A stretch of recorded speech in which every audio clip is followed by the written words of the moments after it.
Magluto naman tayo ng ginisang munggo.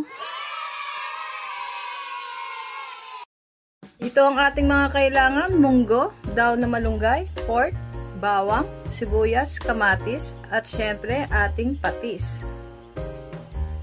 Sa isang kasirola, lagay natin yung munggo at hugasan muna natin. So yan, nahugasan ko na yung munggo. Lagyan naman natin ng tubig para atin itong pakuluan at palambutin. So yan, isa lang na natin. Antayin natin kumulo hanggang sa lumambot yung ating munggo. A few moments later. Okay, check natin. Yan guys, pakuluan pa natin hanggang sa lumambot. A few minutes later.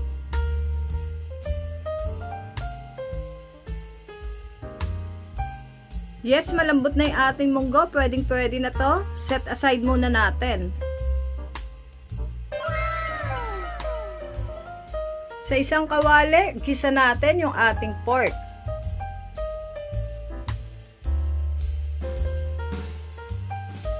Okay, galaw-galawin natin paminsan-minsan yung ating pork.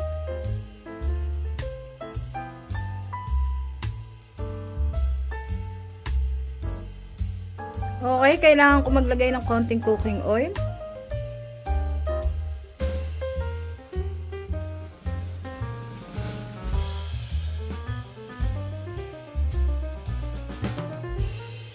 Okay na yung ating pork, lagay muna natin sa side.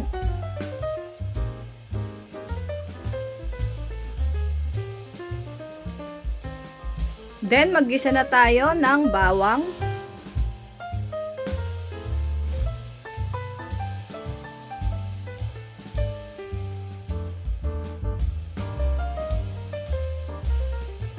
Sunod natin yung sibuyas.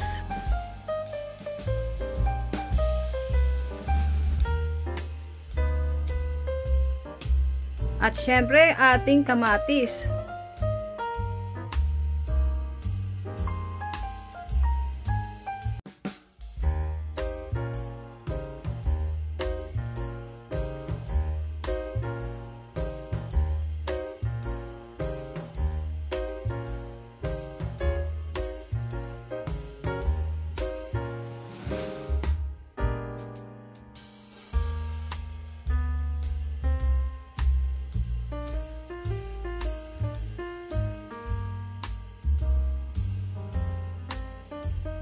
Sa pagkakataong ito, pwede na natin ilagay yung ating pinalambot na munggo.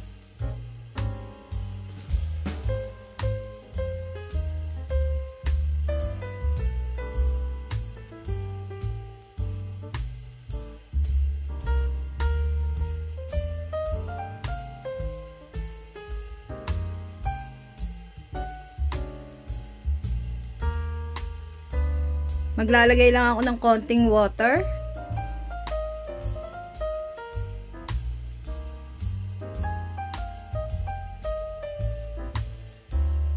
Maglalagay din ako ng pork cubes. Ito ay optional lamang.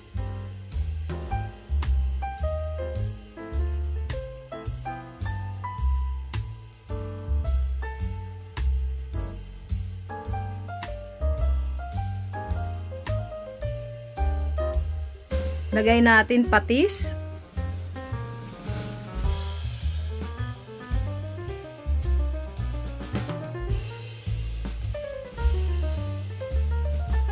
Pwedeng-pwede na natin ilagay yung dahon ng malunggay.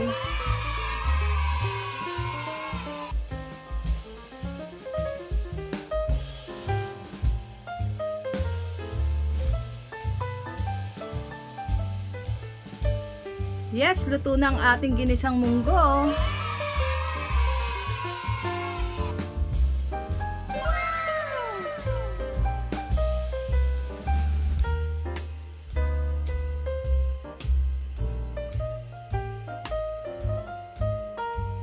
Ito na ang ating ginisang munggo. Kainan na!